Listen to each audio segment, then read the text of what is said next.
Mr. President, the country that was one of the 51 founding members of the United Nations, Ethiopia is a strong proponent of effective multilateralism centered on the United Nations.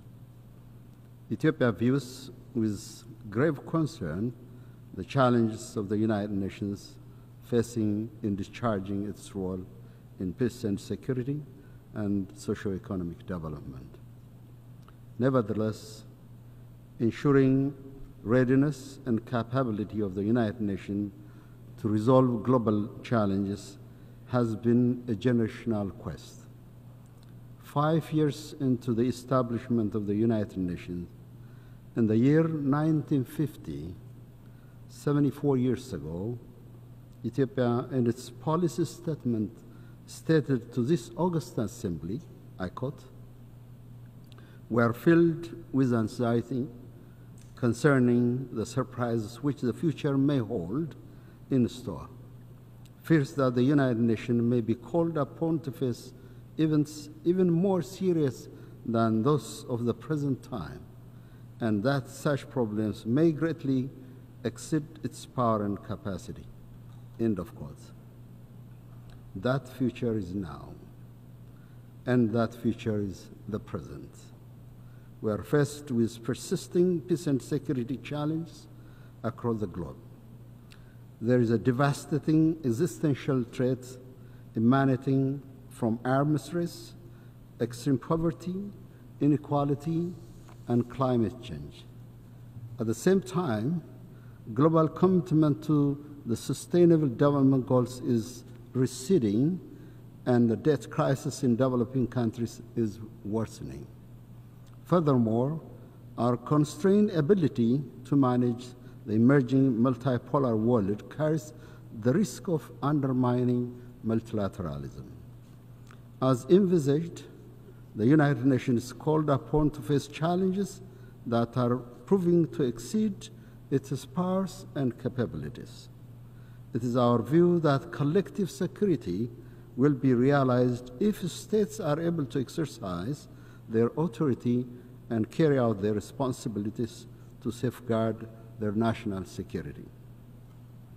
The conventional dictates, including peacekeeping missions, can deliver the desired results when we prioritize support for national efforts and capabilities. We must therefore at all times preserve the sovereignty and political independence of states at the foundation of effective collective security. We also call for greater economic and security cooperation among member states, which is pivotal to empowering national institutions. The shortcomings of the United Nations reflect the reluctance on the part of the international community to promote the effective realization of the principles and purposes of the Charter.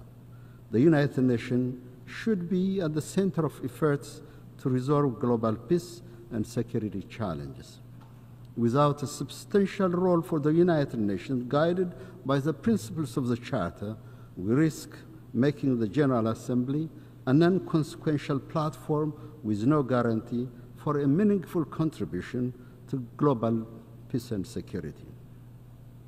On its part, the United Nations should play its role by demonstrating impartiality, independence, competence, and credibility among all its members. Furthermore, we underscore the urgency to reform the United Nations Security Council and its working methods. The reform of the Security Council is not only about rectifying the injustice done to Africa, but also about the credibility of the Council itself. The impacts of Africa's exclusion on the Security Council's inability to discharge its cardinal responsibilities manifest in its disproportionate focus on internal affairs of African affairs. In addition, the Council's lukewarm attitude toward regional solutions and the implementation of measures detached from reality on the ground are results of Africa's non-representation. We therefore call on member states to commit to prioritizing Africa's representation in both categories of membership of the UN Security Council with all rights and prerogatives as articulated under Africa's common position. There is no shortcut or half solution to this long-standing quest for equality. Mr. President, the African Union has designed Agenda 2633 as the blueprint for the continent's development. The agenda is being implemented in synchronization with the UN Agenda 2030. The fact that the SDGs are off track mostly due to lack of financing is a source of concern for Africa. The compounding debt crisis also requires urgent and sustainable solution. Therefore, those member states with impact on global financial institutions should make the necessary financial resources available. On its part, Ethiopia has been consistent in its effort to achieve these development goals. In parallel with resolving a complex security challenges through an African Union-facilitated peace process, Ethiopia has redoubled its effort to forge peace and development. We are making progress in poverty eradication and realizing people-centered development. We introduced transformational shifts to our monetary and economic policies and to advance our digital infrastructure. We are confident our development path will bring about a great benefits to our people. We call on all actors in development finance to work with us with a sense of solidarity and cooperation to navigate the challenges of reform and attain sustainable economic growth and development. Mr. President, I have the distinct pleasure to announce to this Assembly the milestone the Nile River Basin has achieved this year. The Cooperative Framework Agreement of the Nile River Basin, CFA, is poised to enter into force with a required number of ratifications. The entry into force of this first ever Nile Basin-wide treaty, the Cooperative Framework Agreement, will pave the way for sustained cooperation and shared growth across the entire river basin. Ethiopia, along with its co-riparian sisterly countries, will work towards the realization of the principles of the CFA and the full potential of the Nile River. Furthermore, the Grand Ethiopian Renaissance Dam is generating electricity, responding to the energy demands of Ethiopia and the Eastern African region. It is our sincere hope that the remaining riparian countries will join the CFA and play a constructive role in ensuring equitable and reasonable utilization of the Nile River. I'm also proud to announce to this August Assembly that the Ethiopian Green Legacy, the notable initiative of Prime Minister Abiy Ahmed, saw the planting of 40 billion seedlings within 5 years, increasing our forest coverage from 3 to 24%. This stands as a substantial goal contribution to the absorption of greenhouse gas and a tangible measure against the adverse impact of climate change. Based on its long-term low-emission development strategy, Ethiopia is also on the path to sustainable energy transformation by developing and transitioning to non-fossil fuel energy sources.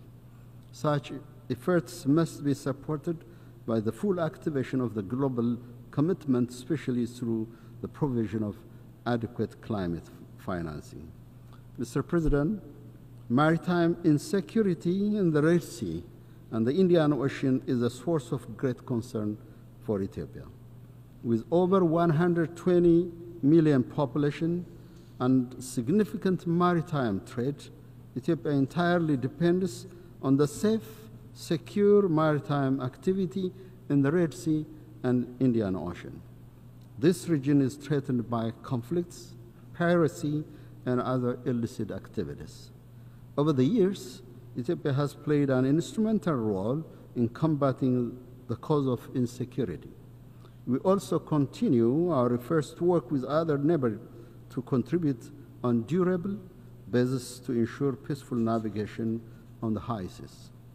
We see a great need to chart a new path for inclusive maritime security engagement with equal participation of countries with stakes on both sides of the Red Sea and Indian Ocean.